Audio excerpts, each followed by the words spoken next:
Well, there's a tremendous bond when, you know, it's like when industry started to get involved, like when the police department, you know, really got involved, and then they got back and they got involved in AA and stuff like that, you know.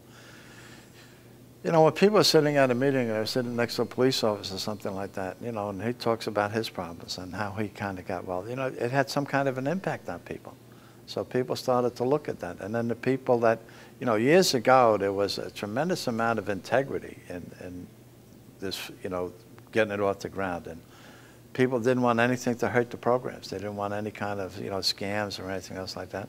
And for the most part, it's been pretty much up front. I mean, you know, we've had some problems at different times, but there is a bonding thing that kind of takes place.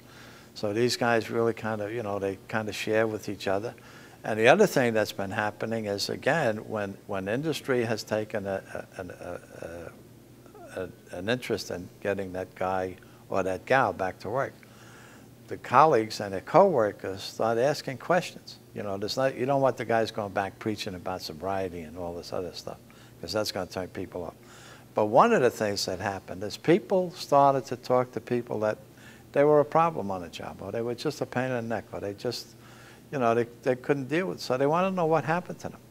And then the guys would start to open up and they'd share, you know, if you got a problem, you can get some help. We got a unit up there. We got this, we got that. You can get help from the job and stuff like that.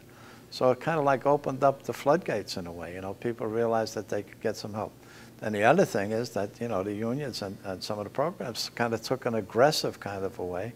So they started to look at question people, absenteeism, the other problems that they had, the difficulties that they've had, and started talking to them about their alcoholism. I think it was because the guys early on of their own caring, you know, and the fact that they got something and they wanted to really pass it on to other people. And the best way to do that was to offer them some help through the unions and things like that, and they bought into that. But the early pioneers like Mickey Diamond, Tom, you know, all these other guys that, you know, really been involved in it, the police department guys, Don Perks, you know, Mickey was involved in that program, the sanitation program. So, but when these guys went back on the workforce, they started to get inquisitive, and it wasn't a threat. You know, people didn't feel threatened. They were protected by, you know, kind of going in and looking for some help. And that was like based on attraction rather than promotion. Everybody knew a troublemaker, everybody, but when these guys started to change, and they actually saw the change. The other thing that happened with some of these jobs was when these guys went back to the workforce and they were put on limited duty, they became such good workers that they were in demand. You know, we don't hear about that too much anymore. But if you had a guy that was on limited duty or light duty and went back to work, he was so grateful, not all the time, but a lot of times he was so grateful just to have his job that he would give you 2 days' work in one day. You know, he had a conscience about him, but he was also a sense of gratitude that he wanted to give back. We don't talk about that too much anymore. We don't, you know, it's again, but it's still happening. It's still taking place at times, you know. When you get somebody that's in, you know, the recovery process and stuff like that, and, you know, they're a valuable asset. You can't put a price tag on some of those things.